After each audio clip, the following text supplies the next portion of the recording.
Hi ഉള്ളപ്പോൾ Abrid ഷൈൻ്റെ spa കണ്ടു.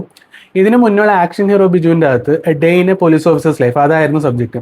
അപ്പോൾ ഇതിലേക്ക് വരും A day in A spa centre, അതാണ് അവരുടെ സബ്ജക്റ്റും. അതുപോലെ തന്നെ അതിൻ്റെ അകത്ത് കാണിച്ചിരിക്കുന്നത് വെച്ചാൽ ഒരു സ്പാ തെറപ്പിസ്റ്റുകളുടെ എക്സ്പീരിയൻസും അവിടെ ഒരു ദിവസം എന്തൊക്കെയാണ് നടക്കുന്ന കാര്യങ്ങൾ അതൊക്കെ ഫണ്ണി ആയിട്ട് അവതരിപ്പിക്കുന്ന രീതിയിലാണ് പടം മൊത്തത്തിൽ പോകുന്നത്.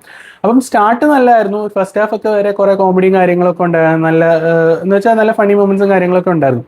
പക്ഷെ സെക്കൻഡ് ഹാഫിലേക്ക് വരുമ്പോൾ ഈ പടം എങ്ങനെയെങ്കിലും കൊണ്ട് തീർക്കണം, അല്ലെങ്കിൽ ഇത് എങ്ങനെ ഇത് പോകണം എന്നുള്ള സ്ക്രീൻ പ്ലേ ഭയങ്കര വീക്കായിരുന്നു സെക്കൻഡ് ഹാഫിൽ. പിന്നെ ക്ലൈമാക്സ് ആയപ്പോൾ എന്തൊക്കെയോ കാണിച്ചു കൊടുക്കുന്ന രീതിയിൽ തോന്നി. അതായത് ഒരുമാതിരി സ്പൂഫ് ഓടെ എടുക്കുന്ന രീതിയിൽ കൊണ്ട് തീർത്തതുപോലെയാണ് എനിക്ക് പേഴ്സണലി തോന്നിയത്. ഇതെൻ്റെ പേഴ്സണൽ ഒപ്പീനിയൻ ആണ്. ചിലപ്പോൾ നിങ്ങൾ കാണുമ്പോൾ അത് വേറെ രീതിയിലായിരിക്കും പെർസീവ് ചെയ്യുന്നത്. അതുകൊണ്ട് തന്നെ നിങ്ങൾ തിയേറ്ററിൽ കണ്ടിട്ട് തീരുമാനിക്കാം.